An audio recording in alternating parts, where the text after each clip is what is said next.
Okay, and hello everyone. My name is Lily, and today I will be talking about how uh, we're, we predict earthquakes.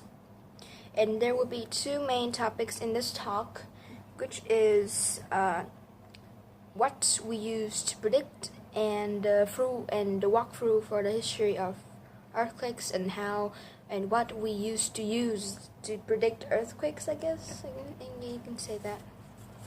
Now, going to the history, yeah.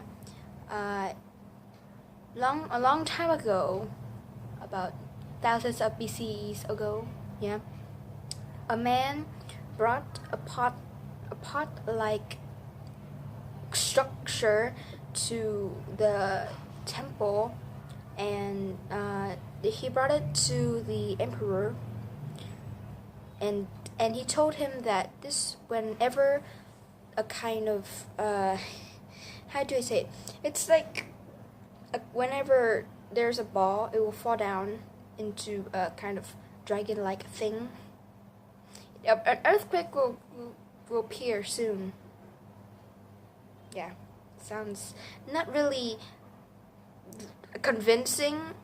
So of course the emperor was suspicious, especially when the balls fell down in a seemingly quiet afternoon. It's very quiet and then just falls down, saying that an earthquake is going to happen. So it was very suspicious, and suspicion got higher for that. But when messengers came to the temple and said that there was going to be an earthquake some days or later in the day, the emperor believed it, and that was how they used to predict the earthquakes. But of course, now we don't really predict earthquakes like that anymore, not with pots. Yeah. And for what we use to predict earthquakes nowadays is that some smartphones can record vibration to alert the user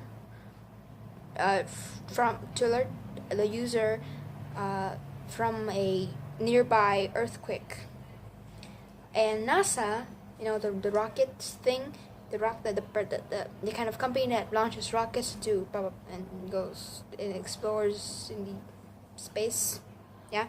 NASA created the Quake Sim to detect regions at risk, and this might be invisible to some sensors, so it's not a very good way to predict earthquakes.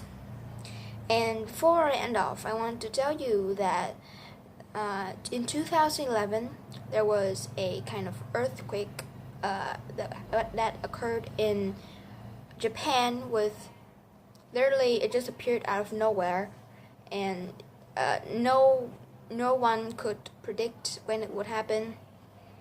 So from that day, they used a radon and a thoron, a kind of sensor, which is a very promising kind of, it's like basically a very promising system to rely on when there's going to be an earthquake. And it will alert you about 7 days before the earthquake. And from that earthquake, the gases from the cracks actually got released, and Japan got in some kind of accident, or an accident, more like a little gassy ball thing. Yeah. So before we end up, I want to sum up that what just said. The first part is the walkthrough of the history, what we used to predict earthquakes. We used, and the second part is how we predict earthquakes today. And the last part, you can say, for the extra, like the birth, the beginning of radon and fluoride sensors, and that's all I gotta say. So I got it from TED. Please don't, please no. Okay.